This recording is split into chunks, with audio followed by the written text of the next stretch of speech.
Here's a solubility question where they're asking us to really get to the heart of the common ion effect. They're giving us a single salt, silver sulfate, and they give us the KSP value, and they say find the solubility of that salt in each of the following solutions: water, a solution that contains a common ion of silver, and a solution that contains a common ion of sulfate.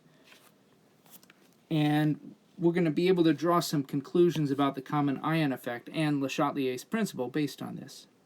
So the first part isn't going to be too hard. We're just going to start with a dissociation equation, silver sulfate, breaking apart. We do need a coefficient of 2 in front of the silver to make it balance.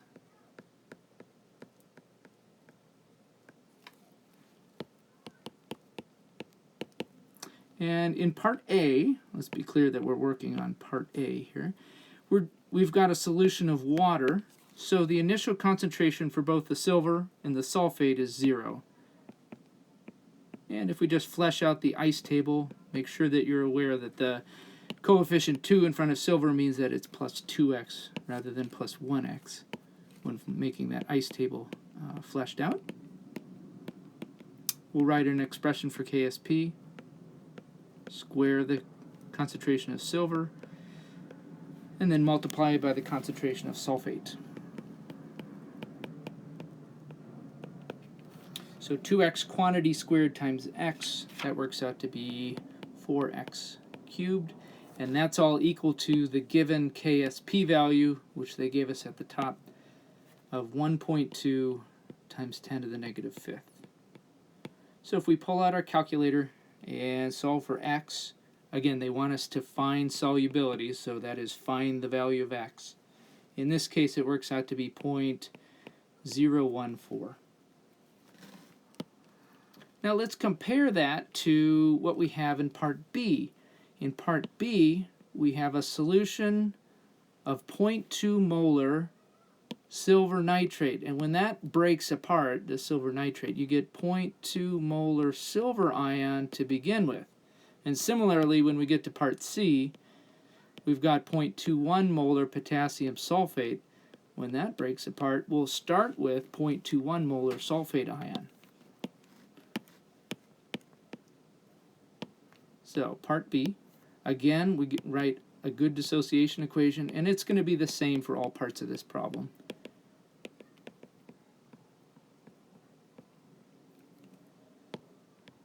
We'll ice it. And the sulfate is the same as we found in part A, 0 plus x, and you end up with x. But the silver concentration initially is not 0, it's 0.2. We still add 2x to that. And we end up with an equilibrium concentration of silver that's different than what we had before.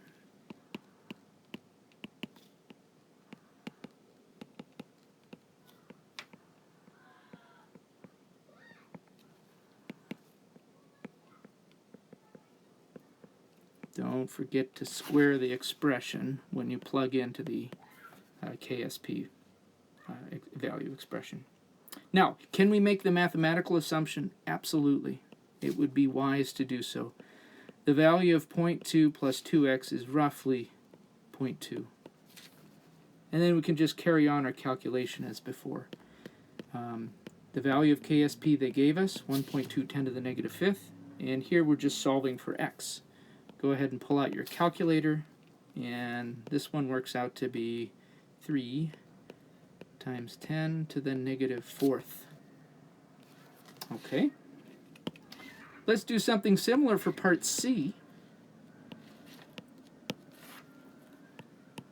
Start with a good equation.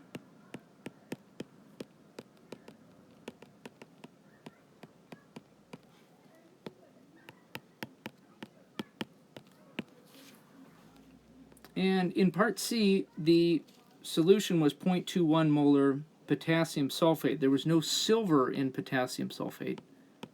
So the silver ion works out just like it did in part A, but the sulfate ion is different this time.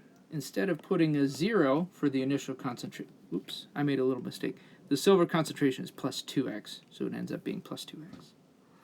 But the sulfate concentration is initially 0.21, and to that we still add x, so at equilibrium we get 0.21 plus x. When we write the expression for KSP,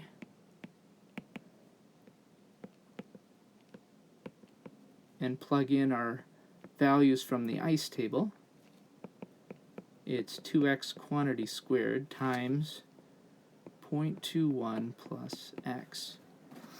We can absolutely make the mathematical assumption to simplify.